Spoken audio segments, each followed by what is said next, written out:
Good evening, everyone, and welcome to Hanoi International Airport, Noi Bai, as it is called. We are here in the something premium lounge, the SH Premium Lounge, one of the Priority Pass lounges. And so I thought I would take this opportunity to go ahead and share some very important travel tips with you about traveling to, around, and from Thailand, because lots of new lessons. Of course, the situation is constantly evolving. So if you have any travel questions as we go through this live stream, then please do feel free to actually ask them in the live chat. And just let me know if you can actually hear me. They're playing this background sound here. So I just want to make certain that that is not drowning me out, basically. Yep. Let me just adjust the camera a little bit. Okay, there we go. Okay, good evening.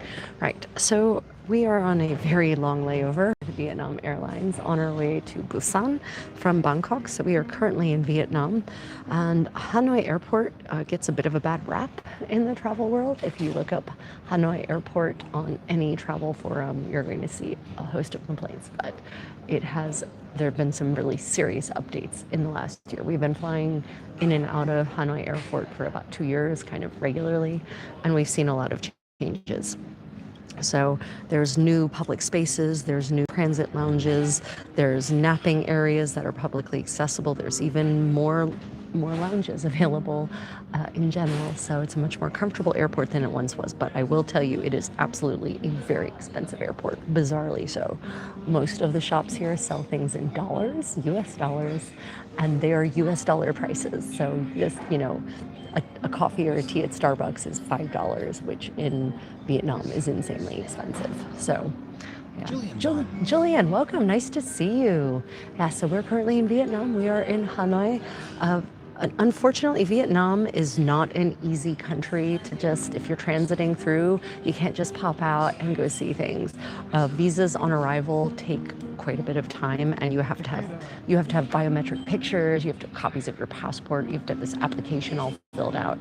So it is not a plug-and-play country, as I call it. And I was just too exhausted with all of the other planning that I had to do for this rather last-minute trip to go through the extra hoop of getting a visitor visa so that we could take the 12 hours that we're here, basically, and go into Hanoi, into the old town, and see things. As it turns out, that might actually be okay, because the air quality, the AQI here is 171 today. As we were landing, it felt like we were landing into some kind of, future apocalypse in which the Earth is already at the end of its shelf life, and we have completely destroyed the ecology. Apparently it's the season when they're burning fields, and so the air quality right now is pretty terrible, and I can already feel, just in this airport, I can feel how the air quality is impacting my lungs. So going outside into this would probably not be a great plan for me. Yeah. Takeda, lovely to see you. We have had such connectivity issues. I apologize, everyone. We have had such connectivity issues. I apologize, everyone.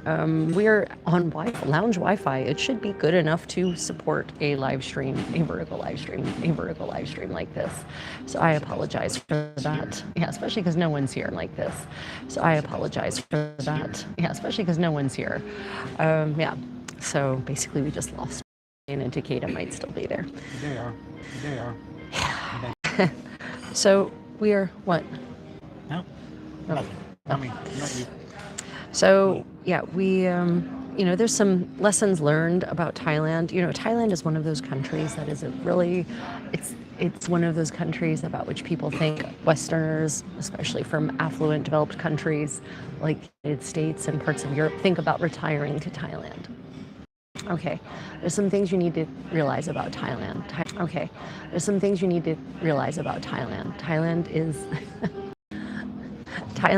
Thailand is very population dense, And it's a very, most of the cities and towns, even the smaller towns, are loud, loud, loud, loud, loud, loud. I ended up having to wear sound canceling headphones in a lot of places because I do not deal well with constant barrage of obnoxious loud noises like the roar of motor scooters. Because most people don't drive cars here, they ride these motor scooters that sound like glorified mowers. Actually, they sound like mowers that are on their last legs. So it's a pretty raucous place. If you are the kind of person who likes peace and quiet and you want to live here, if you want to come and live here in Thailand, travel in Thailand, you might want to consider going to a country villa or a country resort or renting a house out in the country, because being in a town or a city is probably going to be overwhelming. I'm very glad we're going back to Korea because this is going to sound crazy, but my 4 million person big metropolis of Daegu is quieter. It really is, and there are periods when it actually gets quiet. Thailand never seems to sleep. So, yeah, if you like peace and quiet, Thailand might not be the country for you. Where did my notes go? They're there. Okay, yeah. So I have a whole bunch of notes, things to discuss with you, right?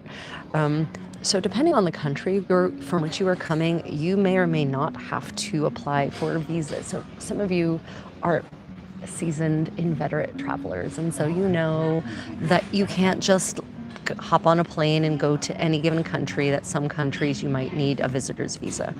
Well, most countries have lists of other countries that are allowed to visit them visa-free. They have lists of countries that require different sorts of visas before you can even get on a plane. So before you come to Thailand, check the latest and greatest in lists on visa requirements, right? Because they're constantly changing. There's this new weird is a very judgmental word, but I'm going to go with it. There's this new weird tourist visa whereby if you sign up for like a 14 cooking classes, then you can just kind of travel in and out of the country and be here for 6 months at a time. And then if you leave the country and come back, your 6 months resets. We met someone at our Lana Northern Thai cuisine cooking class who's here on exactly such a visa. And Lynn, the owner and primary teacher in that school, actually helped her get the paperwork together so that she could apply for this visa. So it's a great way for people who really do want to be tourists but want to be long-term tourists. But not all countries are eligible for it, right? Not all passports are eligible for it. So you really need to look into that before you come. And increasingly, many countries around the world are developing digital arrival cards. So back in the not so long ago old days, when just before landing on any given international flight on an airplane, the flight attendants would go around and hand you these little arrival cards that you filled out by hand, and then you turned them in when you went through passport control. Well, many of them are now switching entirely to digital cards. I don't know what people without smartphones are supposed to do. It's the assumption is if you can afford to get on a plane and travel internationally, you can afford to have a phone or internet access of some kind. So you might actually have to fill out a digital arrival card before you get there. Thailand has one now. It's called the Thailand Digital Arrival Card, the TDAC, and you will probably have time to fill it out while you're waiting in line at immigration, as we did, because that's a new thing that I didn't think to look into before we left, because we were just here a little under a year ago. And like a rookie, I forgot to check on the latest and greatest in immigration requirements, right?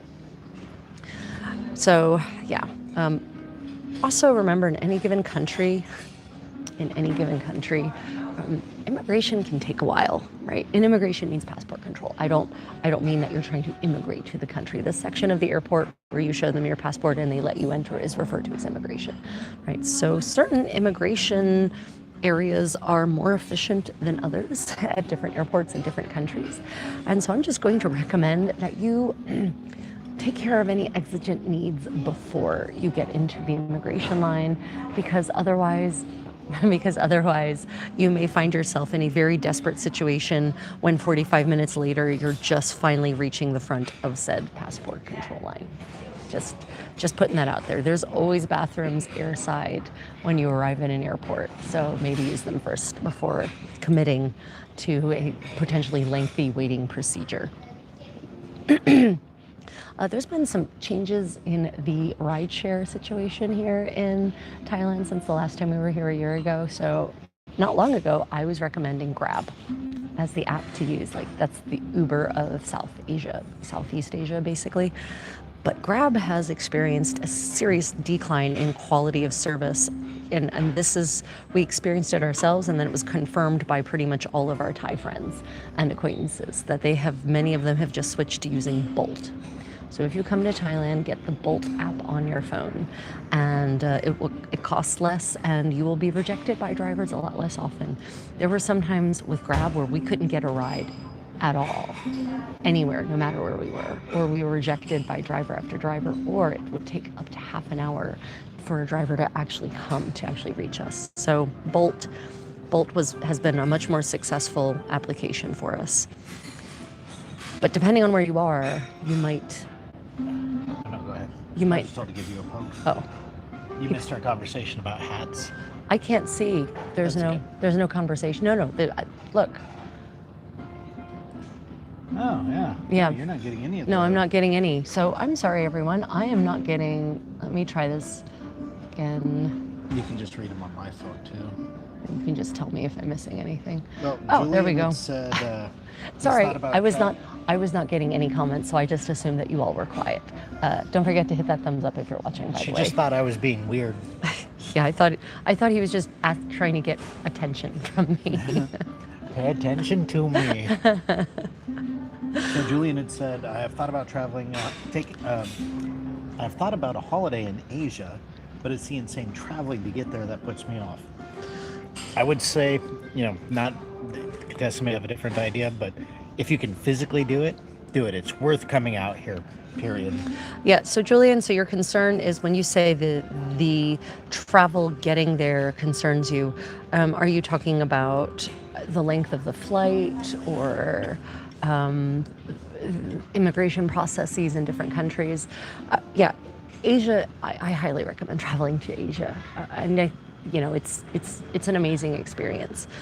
Now, if you can afford it, for the kind of long haul flight that it's going to be from either Europe or the US, I really recommend you splurging for premium economy at a minimum, but ideally business class with lie flat seats. Yes, I know it's 4 to 5 times as expensive often, but if you can manage it, economize in other aspects of your life to save up for the business class flight, because it will make all the difference in the world in your overall travel experience. So here's the thing about flying in Asia, in and around Asia, to and from Asia, especially on Asian airlines. If you fly business class, it's not just a seat and better food and better drinks that you get. There's all these extra services that come with your business class ticket. For instance, on Vietnam Air, if you park at a hard stand like we did today, so a hard stand is where you're actually off on the tarmac and they bring a bus, right? If you're in business class, you get a luxury bus that comes first, picks up all the business class people, drives them to the terminal. They get the lead on getting through immigration, right? Meanwhile, steerage has to wait for one not luxury bus and 130 of us squeezed into this bus that was the same size as the business class bus for 12 people. So there's also, in many countries, there's priority immigration lanes for people who have business class tickets.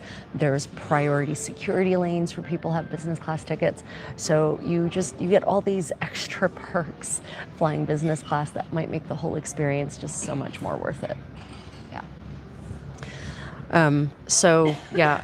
Asia's worth it, but it's like going to any country. You have to decide what it is.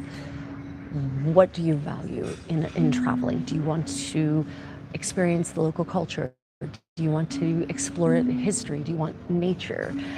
Do you want loud and rowdy? Do you want peace and quiet? Because almost any country has all of those things, but not in the same place.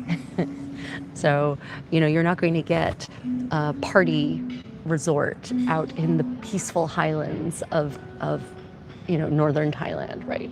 But you will get it on an island down here in the south. So it's you just have to decide that.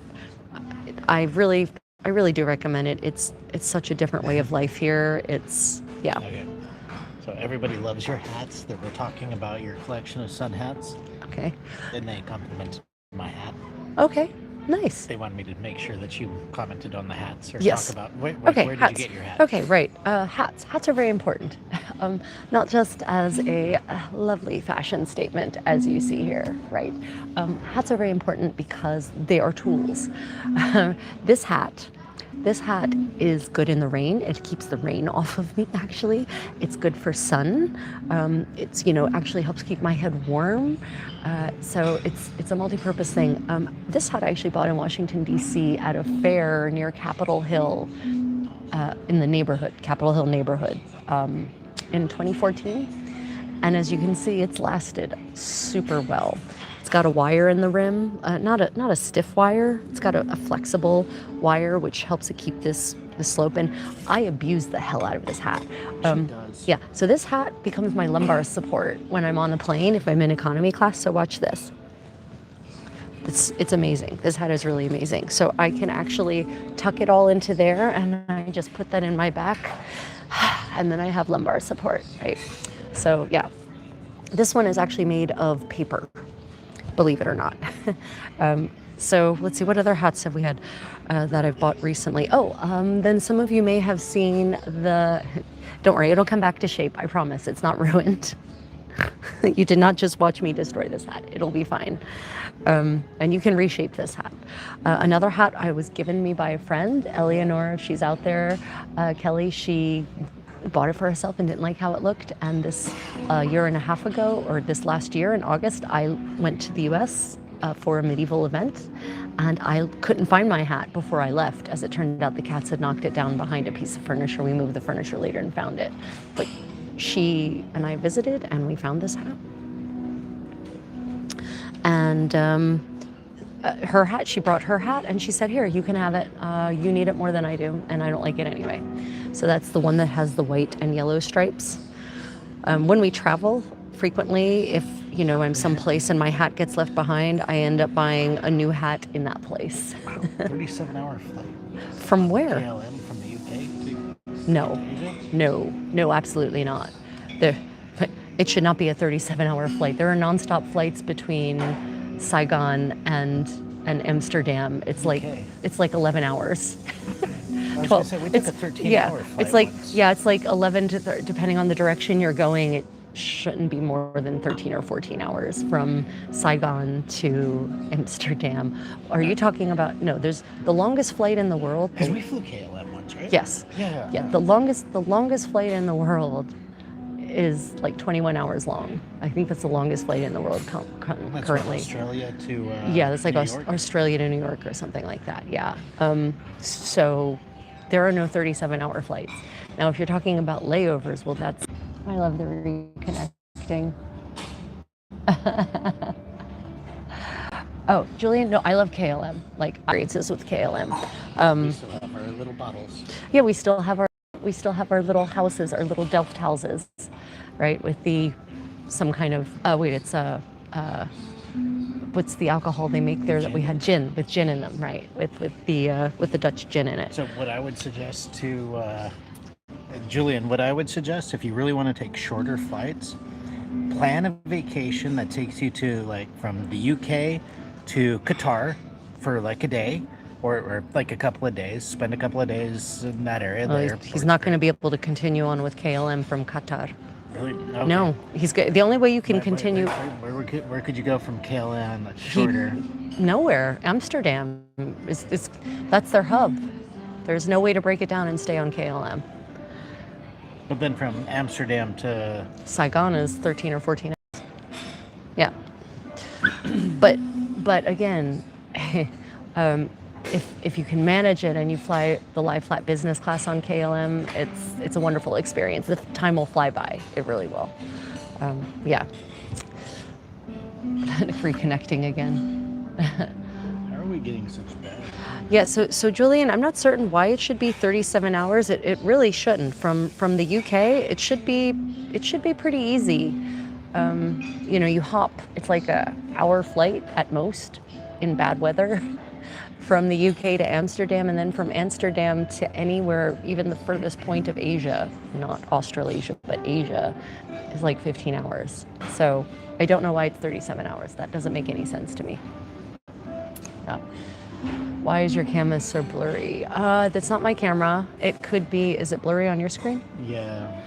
It's No, it's the yeah. internet connection. It's the internet connection, guys. I'm sorry. The Wi-Fi here is apparently not with us. Oh yeah, look at that. Wow, that's not my camera. That is not my camera. That is the strength of our internet connection or the lack of our internet connection.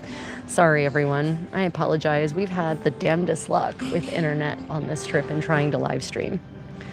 Very unfortunate. Would also explain why the numbers occasionally spike and then drop precipitously. Yeah. One of the really fun things to do in various parts of Asia is take the night train. And Thailand has an amazing night train. They just bought a couple of them, not many, like 2 or 3, brand new a couple of years ago. And they've got a fantastic second and a fantastic first class. The second class, you get this wide twin-size bed with all the bedding. They make it up for you, really nice. Bunk beds, you have a lower one or an upper one. First class, you get your own cabin. But here's the thing, ladies and gentlemen, if you want to try the Thai night train, you've got to book months in advance. I was hoping we'd be able to take the night train from Bangkok to Chiang Mai this trip. Oh, no. The only availability was third class seats that don't recline in the fan cooled part of the car. So not even an air conditioned part of the car. And I did a dummy booking to see how far out I would have had to have booked in order to actually procure seats on the night train. And it literally April were the next available seats. So if you're going to plan a trip that includes something like the nice night train in Asia, plan months out. Yeah, but it's really worth doing. The night train, it's the best. Honestly, night trains. I love night trains. I love train travel so much. If there were worldwide train travel, I might never fly again. Like if there were just trains that cross the ocean. Or somehow connected from continent to continent over sort of the shorter bodies of water in the north or in the northern hemisphere, I would do that. It's such a genteel form of travel. Yeah, I am sewing. I am well, not sewing. I'm pinning at the moment. I'm fixing the edge of the sleeve of my 15th century camicia. It's a 15th century Florentine, what you might call Italian Renaissance undergarment. Basically the entire cuff of the sleeve had come completely off. So I'm rehemming it now that has been torn away. Yeah. What is that? Yeah, actually, Julian, Southeast Asia is closer than South America, honestly, to you. What's your chemise? Yeah. Yeah. I am sewing. Yep. Let's see if I can show you what this looks like. It's in out right now, but you get the picture. Yeah. Inside out. Yep.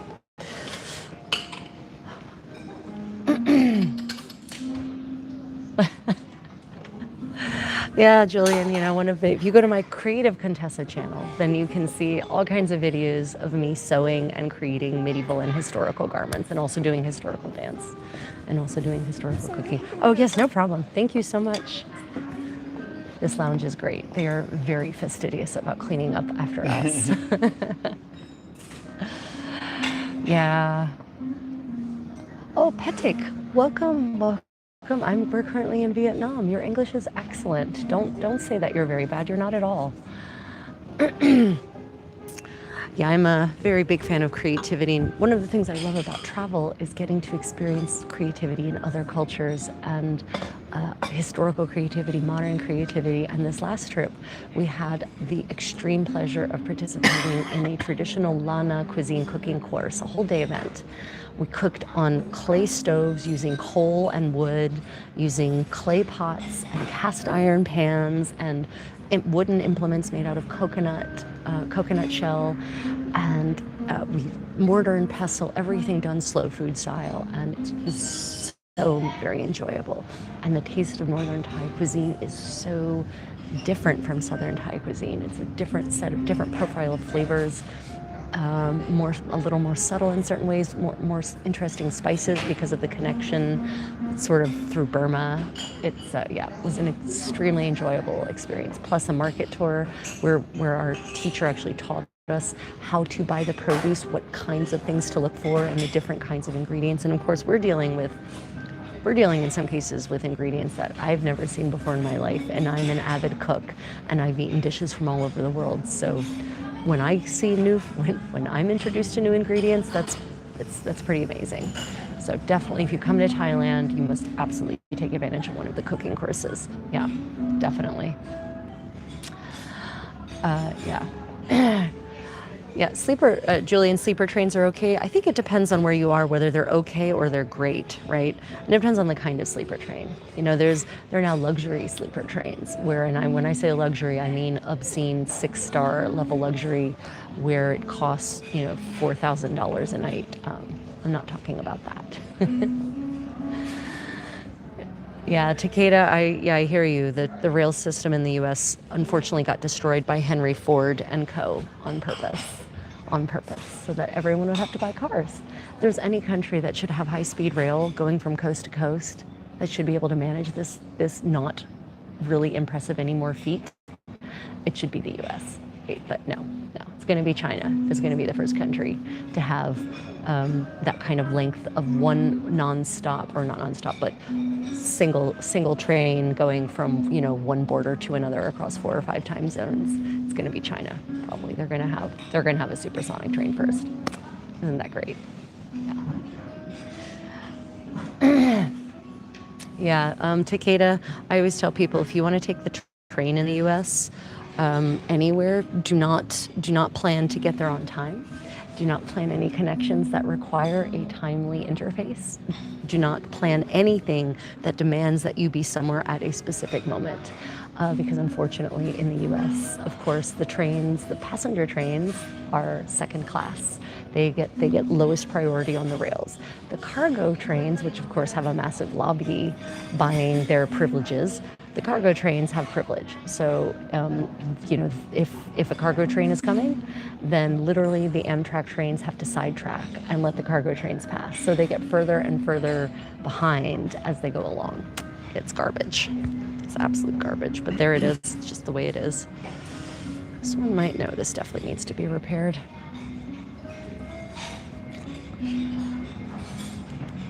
Yeah, I hate driving places. I hate it. I hate it with a passion. I feel trapped in a car. I hate the traffic that you often end up facing in a car. I like the comfort of a train because you can get up and you can walk around at will. There's bathrooms on the train. In a really nice train, there are restaurants. I like in countries where they do it well, like Korea, you can get from the north to the south of the country twice as fast, if not 3 times as fast, easily 3 times as fast, or 4 times as fast as if you were to drive there. Right? They do it right. And that's not because Korea doesn't have good highways. They've got great highways, but there's so many people on them. 1, and 2, the trains are just that fast. She wears her hats in the car as well. I do, if the car allows me to. Yeah, you always do, regardless. No, I have to on SUVs because they're not very big on the inside, so I feel like I'm hunched over if I don't. Yeah. But yeah, also, Julian, you're absolutely right. You can't wear a hat in a car. It's just not right. And my torso is too long to do it anyway. So yeah, you're not wrong. Yeah, that's the other problem with Thailand is the rail does go some places, but most places, even in Bangkok, there are vast parts of the city that are not covered by the metro, they're not covered by the BTS rail, they're not covered by local rail.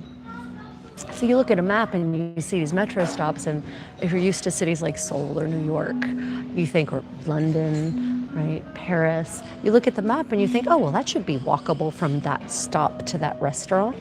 No, no, no. What you don't realize is that it's actually miles from that stop to the middle of that neighborhood because it's not as extensive a network as you would expect of a megalopolis. So, which means there's even more people on the road making even more noise and more pollution. It's this horrible, vicious cycle.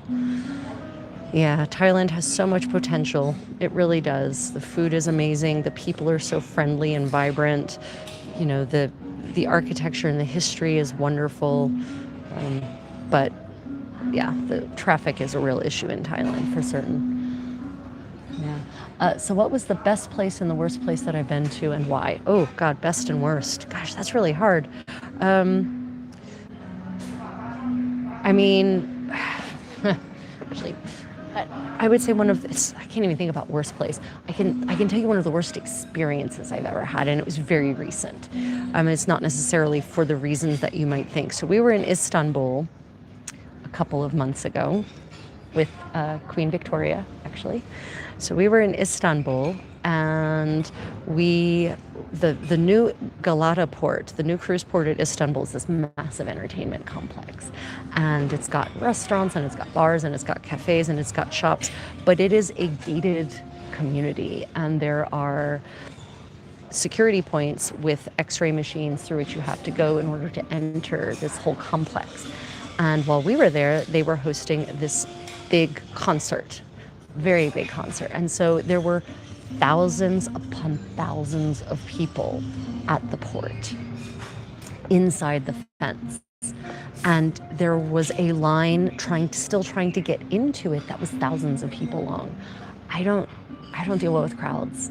Claustrophobia applies to crowds. And I was starting to feel really trapped by all these people everywhere, and it was loud because of the concert. And then so we're looking for a way to get into the cruise port that doesn't involve the 1,000+ person line at this one gate. And as we're walking around looking, we pass by a dumpster, and the dumpster had been opened, and the trash bags, it was a dumpster right across from a dinner kebab place. The dumpster had been opened, the bags of trash had been pulled out and ripped open, and there were 2 little boys digging through the food waste from the trash, eating. And they were eating in a way that told me that these boys were very hungry and very desperate. And I've been all over the world. I've been in places like South Africa. I've been in South Africa townships. I've been in rough neighborhoods all over the U.S. where poverty is extreme, but I've never ever seen 2 little boys eating from a trash bag and not in a cold climate, so that food may or may not have been freshly thrown away enough to not be dangerous to them. And it was so heartbreaking. But I was panicking. I was having a panic attack. I was on the verge of a full meltdown because I felt trapped and there was so much noise that I couldn't think clearly. And we were still looking for a way to get onto the ship. And once we finally found an entrance further down the way that had fewer people in it, and I got into the ship, and it was quiet, and I was able to calm down, I realized what I'd seen and what I needed to do. And I started sobbing. I was so upset with myself because what I should have done, and what I to this day wish I had done, was take those 2 boys, maybe not by the hand because you don't want to just force your physical contact on them, but take them across the street to the kebab restaurant, hand the kebab restaurant my credit card, and say, get these boys whatever they want. Right? And I said that to her, and I said, we need to go back for those boys. I need to feed them. And he told me, they're gone by now. It took us so long to get into the port. So it's one of the worst travel experiences, maybe worst experiences I've ever had in my life. It really is for her. It really, I feel guilty about that to this day. I hear about it a lot. Yeah, so I know what to do in the future. I don't ignore her panic. Because I really wasn't a full panic. I was not thinking clearly at all. So I can't tell you, best places and worst places. There's just good experiences and bad experiences or interesting experiences. Istanbul, on the whole, it's this wonderful, amazing city, but right these days, Istanbul is crazy crowded. You can tell a theme with me, crowds. I don't do well with crowds. But it hasn't always been that way, right? I've been traveling to Istanbul and around Istanbul on and off since Trying to 2008. get me to sign into the TV. Since 2008, and it's just gotten crazy crowded lately. So that's probably one of the worst experiences I've ever had. You know, there's some places I've been. Oh, India. It's not, and again, it's not a question of the worst place. We were in Kochi, which is in the south. It was a Portuguese trading post established by Vasco da Gama in the end of the 15th, early 16th century. So there's actually a late 15th, early 16th century Catholic church there, a Portuguese church, right, in, you know, the architectural style of 1500, built in 1500. It's where Vasco da Gama is supposedly entombed. And that was probably the first time I had seen so much garbage just everywhere. And it was such a shame because there was so much beauty about Kochi. I mean, it's right there on the southern tip of India. It overlooks the ocean. You can see the sunrise and the sunset. There's all these beautiful fishing boats everywhere, all this amazing architecture. And you have delicious food and delicious smells, but there's also lots of not delicious smells because there was just garbage everywhere. Just, I mean, in heaps, in yards, in the street, on the side of the street. And it was baking in the sun. And it was also dirty because there was, just like in Thailand, because there was all of this exhaust from vehicles that have no emission standards and brake dust and broken down rubber tires, and it just kind of coated everything. So it was both a beautiful experience and a repulsive one at the same time. But that's travel, right? There's no black and white. You have to take the good with the bad and decide what is good enough, which is the balance. You have to decide if it's on balance worth going back to. So one of the things I like about cruising is that it's like a travel buffet, right? You get a glimpse of a place long enough to try it out and decide if that's a place to which you would like to go back and spend more time. Right? That's one of the reasons that I do like cruising so much. I would never say that cruising should be the only kind of vacation that anyone should ever take. No, you should explore places in different ways. But cruising is great because you do get a chance to experience a little bit of a lot of different places and then go back at more leisure and explore in more depth. You're a pillar of salt, mate, for your wife? What? Yeah, Julian, it does sound like PTSD, but I've just always been sensitive to sound and crowds. I don't do concerts. No, the kids. Oh, that, yeah, maybe. Yeah. I guess I was thinking about the kids. Yeah, if you're talking about me, no, I know it sounds like PTSD, but I've always, from my earliest memories of dismay, involve crowds and loud noises. Children, especially. When I was little, I couldn't stand to be around groups of children because they were loud and obnoxious. I was one of them, but I didn't want to be around them. So, yeah.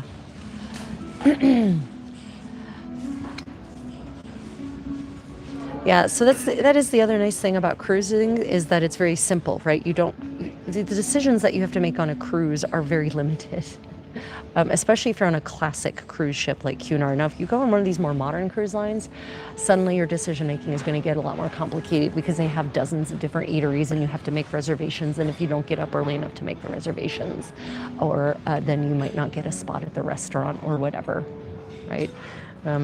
Yeah, I will say that sometimes while traveling, not cruising, but just standard traveling like this trip we just made, sometimes I'm just so tired that after a day, I mean, good tired, not bad tired, but just exhausted after a day of doing, that even though I'm hungry, come the evening, I'm just too tired to think about where to go to get food, and I just go to bed hungry and start fresh in the morning.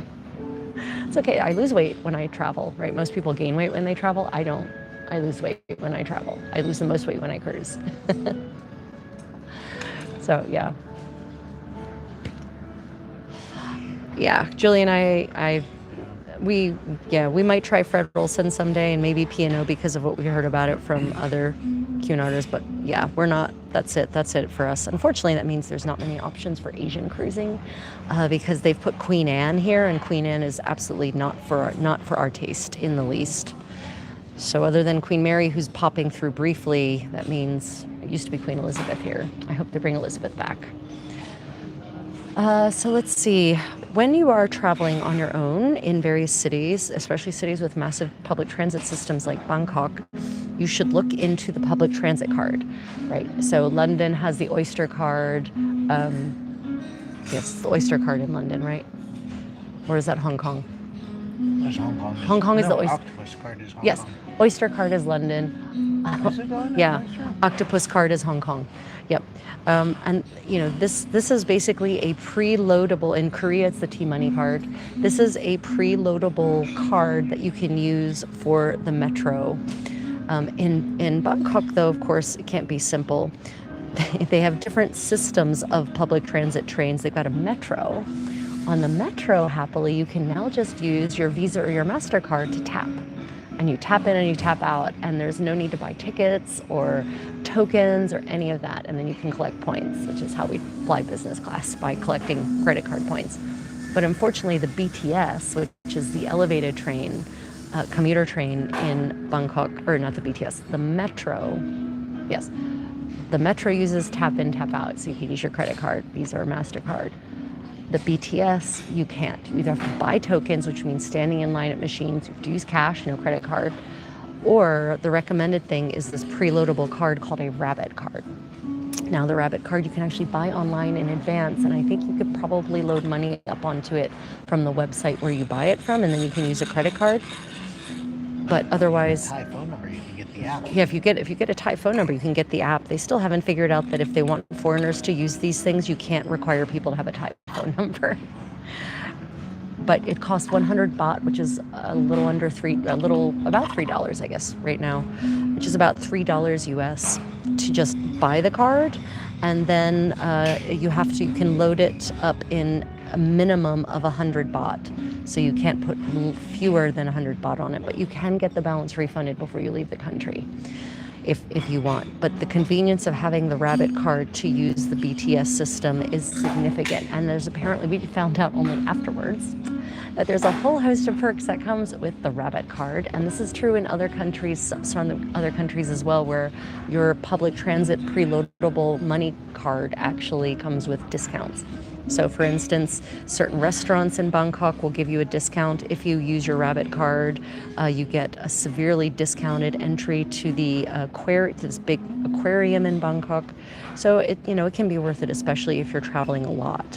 The convenience of just being able to load a bunch of money up onto the card and then tap in and tap out of the BTS system is much superior to standing in these long lines and dealing with these somewhat antiquated machines to get a ticket every time you travel. That being said, it's kind of inconvenient because, the Rabbit card is only usable on a limited number of public transit options, but that's increasing with time. So for instance, you can now use the Rabbit card for the tourist boats, the tour boats, which something you should definitely do when you're in Thailand. Any place with a river, check to see if they have river boats, whether they're public transit water buses or they're actually tourist boats, and take it, because you get a completely different and much more peaceful view of Thailand from a waterway than you will from the road. I say peaceful, but then the tourist boat that we were on was seismically loud. It was crazy loud. And I ended up having to put on my sound canceling headphones. I mean, it was loud, wasn't it? Yeah. Oh yeah. We no. we were going to try to live stream from the boat. No, just no. But absolutely a must do if you're in South Asia, Southeast Asia. It's just like in Europe, right? If you go to the Netherlands, if you go to Flanders, where they have all those great canals, get on the boats and explore the cities from the waterside view.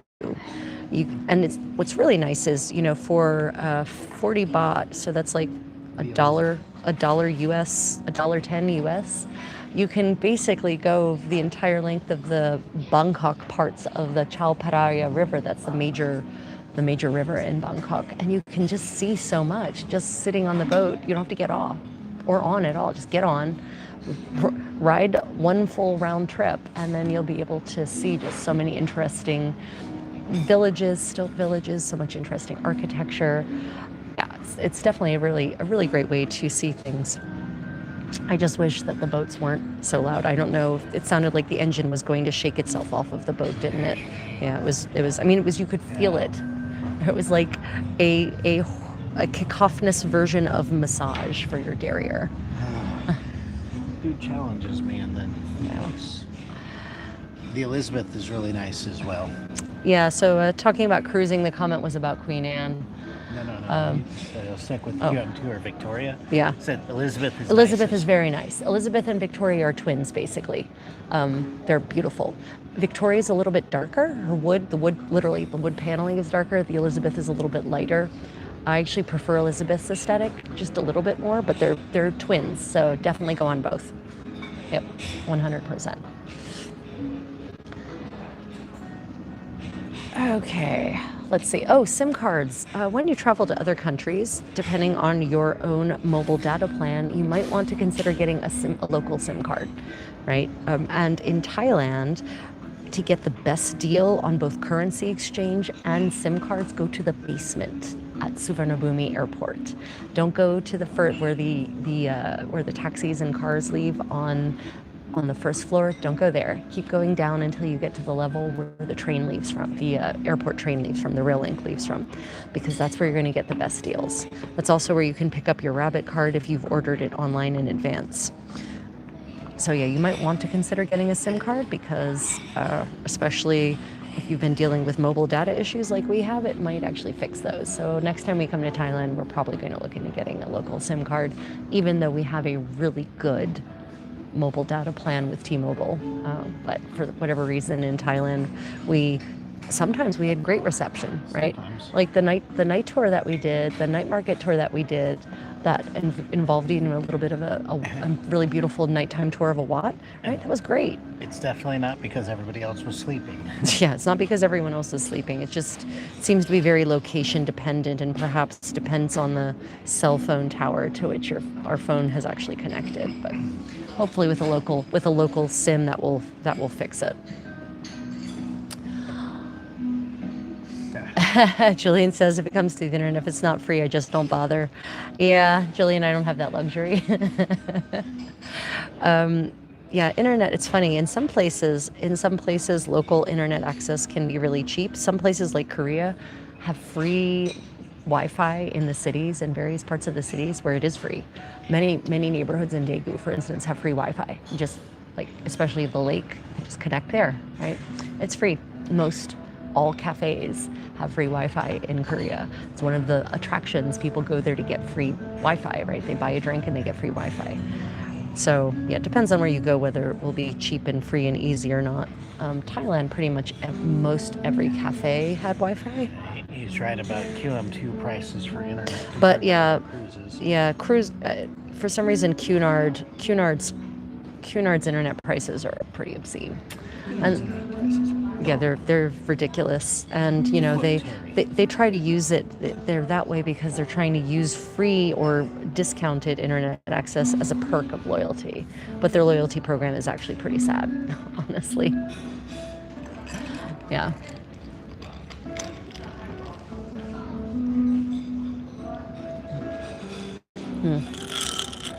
Sorry, need something to drink.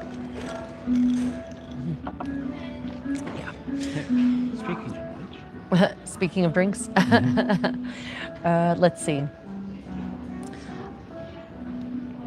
Tourist boat, bring sound canceling headphones. Oh, Julian did a show. So if you people who are interested if you're in Asia, if you're in South Asia or Southeast Asia, they have tuk-tuks, right? And they also have these little pickup truck like things that have bench seating in the back with no seatbelts. They're called bench cars or something. Yeah, like I forget what he. Yeah, I forget what he called what But I mean, Dylan it's like called them. Thai word. Yeah.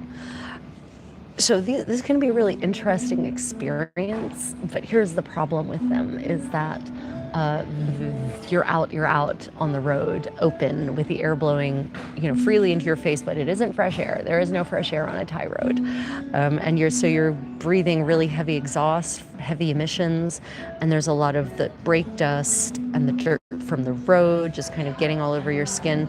And it will be loud. So it will not be a particularly comfortable experience. You might want one of the things I really do recommend for Asia is a breath mask. And not just to prevent the spread of infection, but because of the air quality, especially when it's field burning season, which it is right now. Hence the 171 AQI here in Hanoi, with air that looks like it's something out of a Ridley Scott post-apocalyptic movie.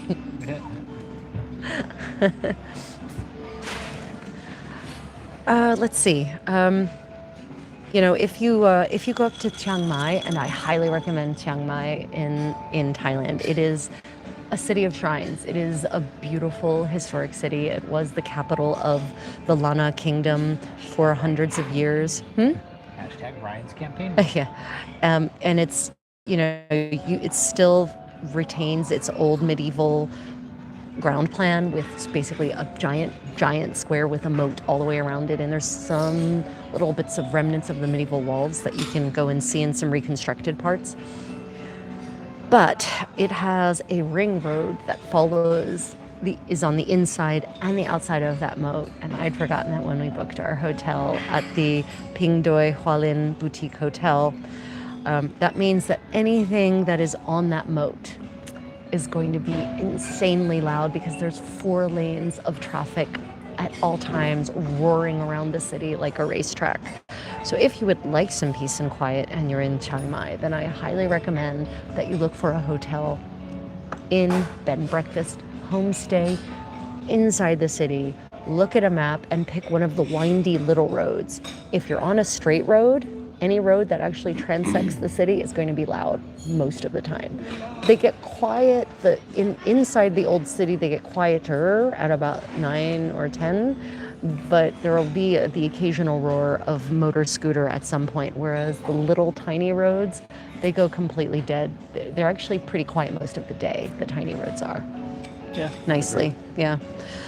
So yeah, look at a map and pick the little windy roads, not the main thoroughfares. And there's plenty of places to stay. One thing I do recommend, if you can manage it, do a homestay in a traditional teak house in Thailand. It's going to be a completely different experience from a hotel, especially if you have hosts.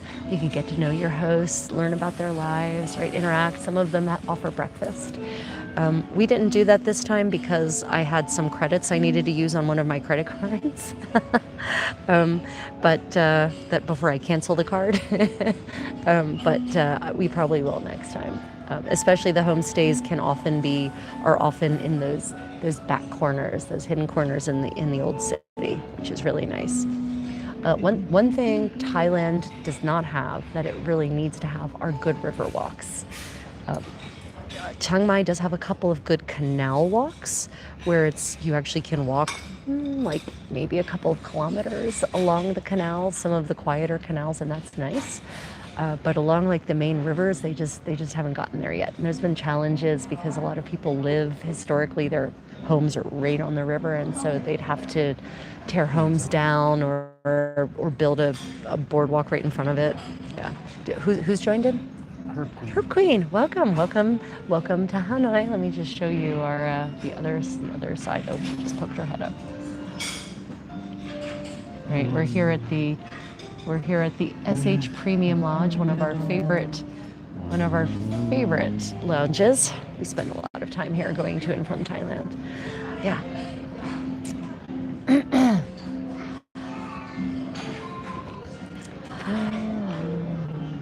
Tea house lunch sounds very good. Wait, where did we talk about tea house lunch? Did I talk about the tea house lunch? Did I talk about tea house lunch? I mean, a tea house lunch is always good. So, yes. Yeah. So Julian, the air quality can get really bad here because they're burning the fields, right? So in Asia, one of the ways of basically clearing the fields, like the rice paddies and other fields as well, but especially the rice paddies. One of the ways of clearing the fields of the last season's growth the roots and whatnot is to just set them on fire. It also helps restore fertility to them, and it's a cheap way of doing both of those things. And even though it's technically illegal in a lot of places, in Cambodia, it doesn't matter. They're not enforcing that, and the air doesn't just stay over Cambodia. And in Myanmar, yeah, I know. And in Myanmar, they're also burning the field. So their Thailand is in this sandwich, and so they're getting it onto both sides. And then their own farmers are also doing it. So damned if you do, damned if you don't, right? Yeah, this is a really nice lounge. We love this lounge. It's got a full service bar right behind me. This is one of their mocktails, Amber Sunrise. Very nice. No added sugar. I mean, it's got natural sugars in it from the apple juice and the orange juice, I guess. And it has real Ceylon cinnamon pieces bark in it. So super tasty. And yeah, we love this lounge. And I don't know, you can hear the music, this nice kind of gentle bossa nova, right? It's very loungy. Yeah, so. Well, that's a good point about the lounges, though. Remember, like this lounge in particular, the Hanoi airport is expensive as hell. Oh, yeah, that's a good point. Hanoi airport is notoriously expensive. The restaurants, the eateries, or that is restaurant, the eateries, the cafes, I mean, even the souvenirs here are U.S. prices, U.S. dollars, and priced basically the same. I think they have a different pricing scheme for the employees of the airport, or they charge them in dong, which is the Vietnamese currency, right? So that actually means that it probably for a family, it's cheaper to just buy access to this lounge, a pass to this lounge, and bring your family in here, because then you get unlimited drinks at the bar, both, beverages, soft drinks, water, tea, coffee, very extensive buffet of food, and versus buying everything a la carte out there in the terminal. Yeah, depending on the airport you're at, you might want to look at, and if you don't have lounge access from your ticket or priority pass or whatever, it might be worth looking at buying lounge access depending on your layover, because in some cases it's cheaper than just straight up eating and drinking at a restaurant in an airport terminal, depending on the airport. Yep. If you're in Thailand, one of the things you must absolutely do is get a massage. Unlike the US, where this can sometimes result in you being offered services you definitely don't want in addition to the massage, people I know have had some really bad luck. Yeah. Or good You're like, but Thailand is of course famous for Thai massage. Now, guys, Thai massage. Have you ever had a Thai massage? An actual proper Thai massage? It is therapeutic, and it is violent. It is not a gentle oil experience. There's stretching, there's bending, there's contorting, they're cracking.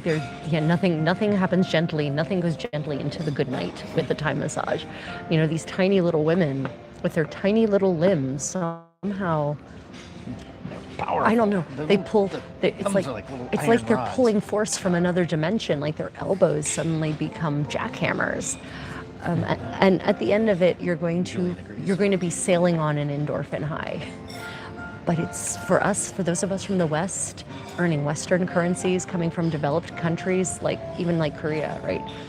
The cost of massages in Thailand is so ridiculously inexpensive. Even the really nice massage places, spas, compared to what the same experience would cost in, God knows, London or New York, absolutely super cheap. So definitely get a massage. We got foot massages every day in Shanghai. Every day we got an hour foot massage towards the end of the day. Of course, walking with Rachel, you need a foot massage every day. Wine. Oh, that's something we noticed. How do you tell that people in Thailand are tourists versus locals? And it's not about your skin color, it's not about the shape of your eye, it's got nothing to do with your physical appearance. You can tell because the tourists are the ones who are actually walking from place to place as a form of locomotion. Thai people don't walk. I mean, they'll go for a walk, like maybe they'll go take a hike, or they'll go to a park and take a walk around the park, but they will not walk to transport their bodies from point A to point B. Maybe they'll walk as far, maybe, but not always. They'll walk as far as the metro stop or the train stop. But very often they'll take a grab motor scooter. They'll ride on the back of, this rental motor. That's something else you can do here. You can actually, instead of getting a taxi on your rideshare app, you can share a ride on a motor scooter. How terrifying is that? Right? They will drive places, they will take a scooter, they'll borrow a scooter rather than walk anywhere. And that's because there aren't many sidewalks. And even if there are sidewalks in Thailand, they tend to be occupied by any number of things other than pedestrians. Signs, cars, scooters, dogs laying around in the sun, just kind of baking. So, and of course, the roads are dirty and loud. And so the only people who really walk places to get places are tourists. But I will tell you, I love walking. I would rather spend an hour walking someplace than 10 minutes in a car if I don't have a big pressing matter. That being said, I think Thailand is probably the place that I walk the least just for pure locomotion, because it's really not pleasant. It's very not pleasant, in fact, for most places. Yeah. Yeah. I don't get that anymore. Yeah. Herb Queen, Thai massage for the win, right? So yeah, you can always identify the tourists here based on the fact that they're walking just to go places. Most locals do not walk to go places. They drive everywhere. Yeah. And I'm hoping that will change. I'm hoping Thailand will start becoming more pedestrian friendly, maybe in the next 30 years. We'll see. There's a lot of corruption here. The elections just happened. We got to witness polling stations in Bangkok where they were actually counting the votes, and it was very fascinating because there were poll observers who were assiduously actually tallying down the numbers as the person pulling the ballots out of the box pulled a ballot out, read a name, pulled a ballot out, read a name, right? And then this morning it was announced that it was the Conservatives who won, and there was outrage across Thailand because no one can figure out how the Conservatives won when everyone seems to have voted for a new party to take power and try to move Thailand out of its corrupt morass in which it finds itself. So yeah, there's some big problems right now with that. But it was interesting to watch the voting process in any case. Okay, let's see. I know there was another page. I thought we had a second page. We do have a second page. Where's the second page? Some more. Because it's all the Chiang Mai notes. Yeah, you're sitting on my kamicha. Oh, no. No. Did I not actually delete it? Did you not delete it? Poverty. Did you really just say delete about the real page of paper? Maybe it didn't get pulled out. Maybe it fell down. There it is. It's on the back of a random other page. Okay. Oh, crossing streets in Asia. Believe it or not, pedestrians have right of way at crosswalks. And when I say believe it or not, it's because if you've ever stood at a crosswalk in Asia, you've probably noticed that the drivers generally don't stop for me. And I know Asia's a whole continent, but everywhere I've been in Asia, this is the case. You have to be assertive in crosswalks, especially in Southeast Asia. You literally just have to make eye contact with the driver. I usually glare at them. And then you just start walking and you cross through the crosswalk. And they will stop because they don't want to deal with the fallout of hitting a pedestrian, let alone a tourist. So you can't be afraid. We watched some people at a crosswalk. I think they were Japanese. They were speaking Japanese anyway. Two Japanese ladies with their bags. They had just arrived from, I guess they were walking from the bus station to their hotel. And they were at this crosswalk outside of the city walls. And they were waiting for traffic to stop for them, because in Japan, it would stop for them. They might still be there, for all I know. Possibly. See, hopefully some food vendor came by with a cart and fed them. Because otherwise, I don't know. I don't think they were going to make it. They were never going to just force their way into traffic. So yeah, you just learn how to do it, right? Make eye contact, make violent eye contact, glare at them, and then start walking. They'll stop. Rachel always makes violent eye contact. Yeah. Yeah. Dude, move. Right. Temples. Oh, goodness, the temples, right? So, some of you know from traveling in the Mediterranean, maybe, that many cathedrals and churches in the Mediterranean have dress codes, right? You can't show, women can't be wearing revealing tops, and, men are supposed to, can't wear hats inside the church and that kind of thing. Well, Buddhist temples in Thailand have similar, very, very, very similar rules, but not just for men or for women, men and women. No tank tops, no exposed bellies, no short shorts, no super tight shorts. So go dressed, covering up, most of your body, shorts to the knee or lower kind of thing. At least short sleeve shirt is fine, just not a tank top. Or Not the booty shorts. at many temple locations, you can buy or rent a wrap, a poncho that you just basically put over your body, and then you can walk around the temple site. So be prepared for that. They will stop you. They will tell you can't go in unless you put on this extra layer. But also, there are traditional Thai costume experiences now that are similar to the hanbok experiences that you get in Korea, right? So where you can rent traditional Korean clothing, you can rent traditional Thai clothing, men and women. And and by traditional, it's more like formal wear, like modern traditional Thai formal wear. So it's not historical. It's not like it dates back hundreds of years, because in the 19th century, there was a big change in the Thai clothing when the missionaries arrived and when Rama V started westernizing. One of the big things they changed, women started covering their chests. Women used to be bare-chested in Thailand. If you look at older Thai art depicting women, just breasts everywhere, and no one cared about it, right? But that's not the case anymore. Anyway, you can have this traditional Thai costume experience. It's not cheap, but it's not super expensive. In Thailand, a lot of them come with full makeup, and I mean like glamour magazine makeup, not traditional Thai makeup. Come with a hair, and you get a photographer, a professional photographer, and the professional photographer will take you around the historic site where you're doing your costume experience and do all these very formulaic but very carefully posed pictures. But it's a problem now. It became a big problem a couple of weeks ago. It was finally cracked down on because these photographers were actually preventing the other tourists from actually accessing parts of the temple, because they wanted to make sure that they had that part of the temple for their pictures. Say bye, Julian. Oh, bye, Julian. Thank you for joining us. Appreciate it. Yeah. See you later. We'll be doing more travel streaming this week once we get back to Korea. Yeah. Don't forget to like. So these costume experiences have actually created a problem now where there are too many people doing it, and it's not the costume experience part, it's the photographer part. And we ran into that issue. It was like every corner we turned, there were four or five photographers in every corner. There's a lot of corners. At every corner, and there were lots of corners, as he says.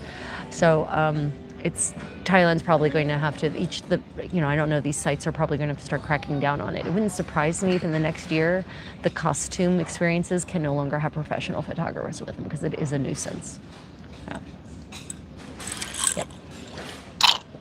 Oh gosh, I'm sorry if that was loud. I apologize, everyone. That was very loud. Sorry, everyone. Apologies. You got me. Okay. Right. I think those are all of our main notes. Overall, things I recommend you do in Thailand: get into the highlands, get away from Bangkok, get up into the northern part where it's cooler and it's green. Okay, it's not particularly green right now because it's the dry season, but get up to the northern parts where it's cooler and there's more countryside and there's beautiful mountains, and you can go visit tea plantations. You can go hiking like we did, except hiking in Asia, my friends. Asia, let's have a talk. Asia, come here. Asia, why do all of your hiking trails go straight up the mountain? Why do none of your hiking trails do switchbacks? Asking for a friend. Sincerely yours. Travels with the Creative Contessa. No, seriously. Hiking trails in Asia are no fucking joke. Excuse my language. They don't believe in wasting time by having nice, gentle, even, flat switchbacks like they do in most European hiking trails. No.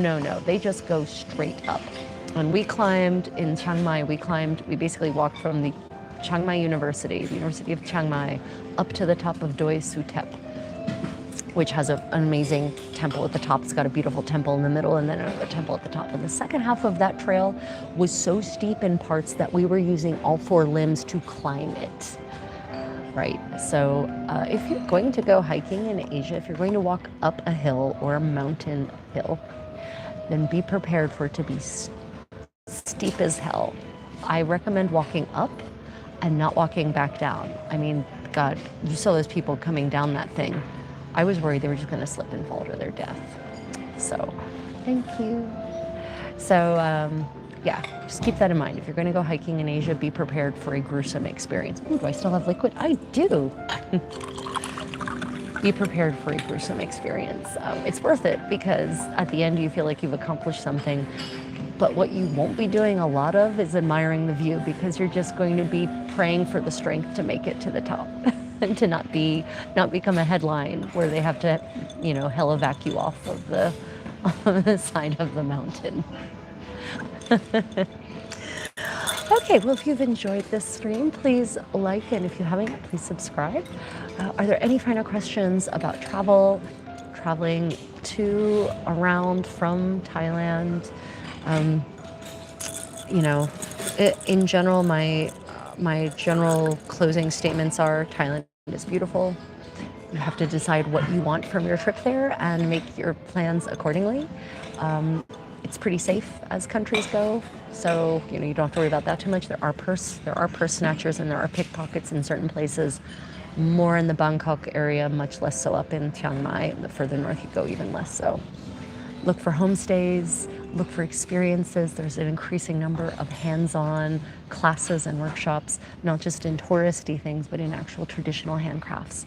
So definitely look into really maximizing your time there by not necessarily buying souvenirs, but by making them. Yeah. Did you talk about the I Love Cooking? Oh yeah, so the school, I wanted to mention the school that we went where we took our Lana cuisine cooking class, which was over a coal stove, like an actual clay stove with coals. That's called Love Chiang Mai Cooking School. Right, definitely check it out. Lynn is the owner and the teacher who is cooking her family teaching us how to do her family recipes. Her family still lives in the countryside. She's Lana. Like, they don't even consider themselves Thai up there. A lot of the people up there are like, yeah, we're not Thai, we're Lana. But Lana has been part of Thailand for over 100 years. It doesn't matter. It doesn't matter. Yeah. Any final questions, anyone? We are, we've got a hideous, goddamn. We have a 4-hour flight to Busan in economy class in the middle of the night, red eye in the extreme. Unfortunately, if you're flying north in Asia, north or south, if you're flying northward, if you're flying south to north, your flight is almost always going to be at night, and it's going to be not long enough for you to actually get any kind of sleep. So you're going to arrive feeling like death, not even warmed over, just death. Right, just death. So I'm not looking forward to this at all. And we're in economy class, and Vietnam Air economy class, it's a 333 configuration, so it's going to be real cramped. And the seats do recline an okay amount, but there's no footrest and there's not a lot of leg room, so it's going to be pretty gruesome. Oh, the joys. But look, I'm #contest world problems. I get to do this kind of traveling, so I'm just whining a little bit, right? It'll be fine. Unfortunately, time will telescope. It will feel 4 hours will stretch into an eternity, probably. But we'll be back in Korea tomorrow. I miss our kitties. I can't wait to see our little fur babies again. So if you had any questions and I didn't answer them or didn't address them properly, please pop them in the comments. Don't forget to like and subscribe. I'd like to thank my patrons and my channel members for supporting my travel vlogging, that I can share all this with you. And those of you who are just along for the ride, I really appreciate you joining, being part of my little growing travel community. Okay, everyone, until next time, may your travels be creative and very unexpected as ours have been. Good morning, good afternoon, good evening, good night, everyone.